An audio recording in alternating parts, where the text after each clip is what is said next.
Sin embargo, digamos, la estrategia política persiste.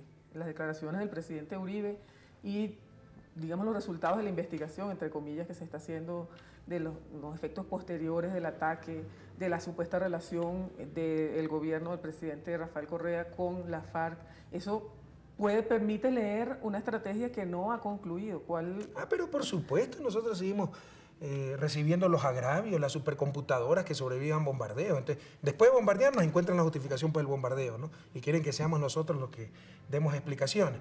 Y es una campaña de prestigio que nos ha hecho mucho daño en Europa y en Estados Unidos. Por eso el próximo mes empezaré una gira por Europa para aclarar que el problema se llama Colombia y el presidente Uribe. Él es el que tiene guerrillas, paramilitares, narcotráfico, cultivo de drogas. Nosotros no tenemos nada de eso, somos víctimas de los problemas que no puede controlar Uribe. En todo caso, esa campaña de prestigio de América Latina creo que no tiene consecuencias porque el gobierno Uribe está totalmente falto de credibilidad y desprestigiado en América Latina, hasta el punto que ni siquiera le vamos a contestar futuros comunicados. Pero a nivel de Unión Europea y Estados Unidos ha tenido cierto impacto y estamos ya iniciando una campaña para derrumbar la sarta de mentiras que mantuvo el gobierno colombiano.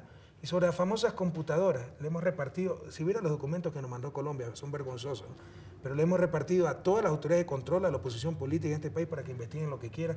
No tenemos nada que temer, pero en todo caso, en el supuesto que se verifiquen que esos documentos salieron de la supuesta computadora, supuestamente, milagrosamente salvada de un bombardeo que ya no está en su puesto, ¿verdad? ¿Qué demuestra? Lo que le cuenta un jefe guerrillero al otro. ¿Eso tiene alguna validez?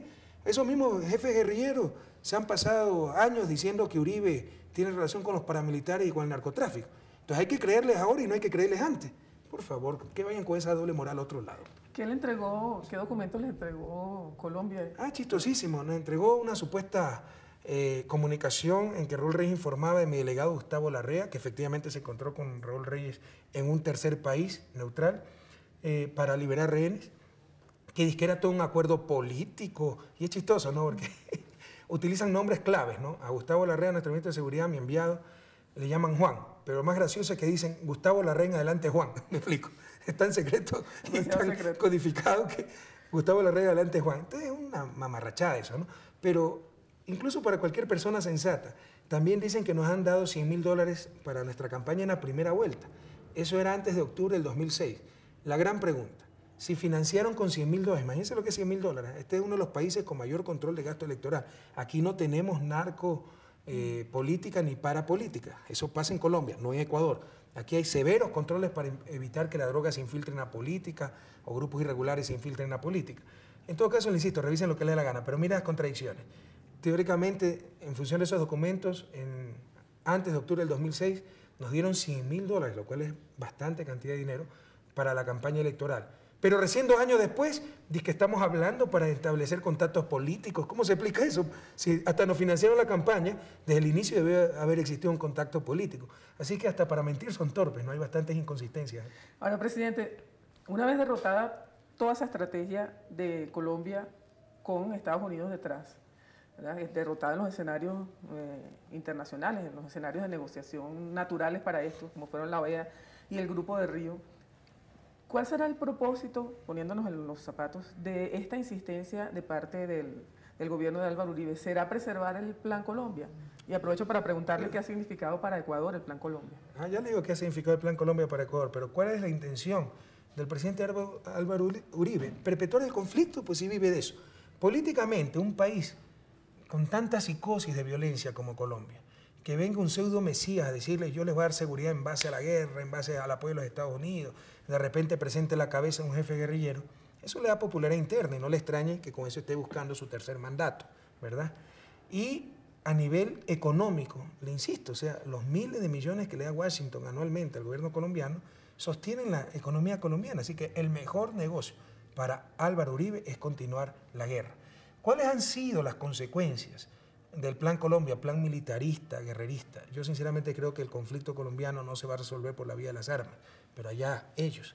En todo caso, ¿cuál ha sido la consecuencia para Ecuador? Sepan ustedes que Ecuador tiene más de 50.000 refugiados colombianos, con estatus de refugiados, y más de 300.000 residentes colombianos en nuestro país que han sido recibidos con los brazos abiertos, muchos de ellos refugiados de la guerra, pero sin estatus. Que somos el país occidental con mayor cantidad de refugiados y donde mejor se han integrado. Le hemos abierto siempre las puertas. tenemos 13 destacamentos en la frontera norte porque Colombia tiene totalmente desguarnecida su frontera. Tenemos 11.000 hombres de la fuerza pública, policía y militares en la frontera norte, cuando en épocas de paz normal, en una frontera normal requeriríamos 1.500, 2.000 de esos hombres. Eso nos cuesta más de $100 millones anuales. Tenemos en los últimos años, tan solo en fuerza pública, 13 vidas perdidas, sin contar los campesinos que mueren en bombardeos, en cruces de tiro, etc. Todo eso es el costo de una guerra fratricida que no es nuestra, pero de la cual estamos siendo víctimas también, agravadas, esas consecuencias agravadas por la política militarista del presidente Uribe. Lejos de mejorar, ha mejorado la condición. Para Ecuador es obvio que, y yo creo que también en Colombia, o sea, los resultados de tantos miles de millones gastados, de tanta violencia, son tremendamente magros. Usted ha dicho que considera usted que la solución al conflicto no es armada, es la posición que tienen otros gobiernos como Venezuela, Nicaragua y eso. El presidente Chávez lanzó una propuesta que generó un gran escándalo internacional, que fue que a propósito de ese pensamiento que usted también expresa, se le otorgara el estatus de fuerza beligerante a la FARC para poder iniciar un proceso de canje que después conduciría a un proceso de paz. ¿Cree Rafael Correa que es así? Pero para poder alcanzar ese estatus, lo dijimos, tendría que renunciar a esas prácticas que van contra los códigos de guerra, de una guerra legítima, secuestros, atentados que se pueden calificar de terroristas, bombazos, etc.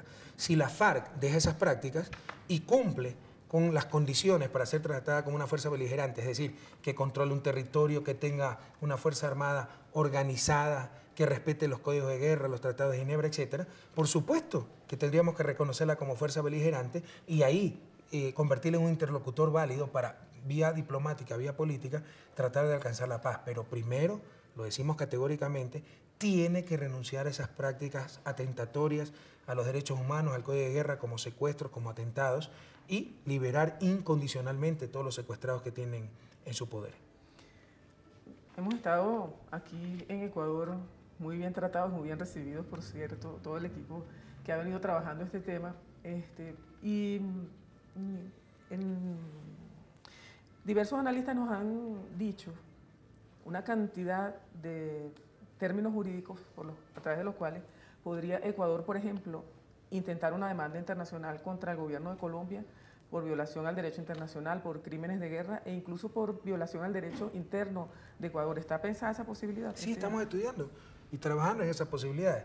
La demanda La Haya que hemos presentado por las fumigaciones con glifosato, estos señores eran tan prepotentes que para resolver su problema de falta de control del territorio y el cultivo de drogas que tienen en la frontera con Ecuador, cogían avionetas que ni siquiera son colombianas, son norteamericanas, y botaban glifosato en la frontera para matar la coca. Bueno, incluso le hacía bien a la coca porque ya tenían los cocaleros, nos cuentan, nos informan que ya tienen formas de cubrir las plantas, etcétera, y antes eso mata los parásitos alrededor y crece mejor la coca. Lo que sí mataba era del otro lado los cultivos ecuatorianos, y muchas veces a cultivadores ecuatorianos, porque hay grandes evidencias de que el glifosato es tremendamente dañino para la salud humana. Entonces, esa demanda nos tomó 8 meses prepararla. Entonces, demandas internacionales no son tan sencillas de preparar, pero estamos trabajando aquello y no excluimos esa posibilidad.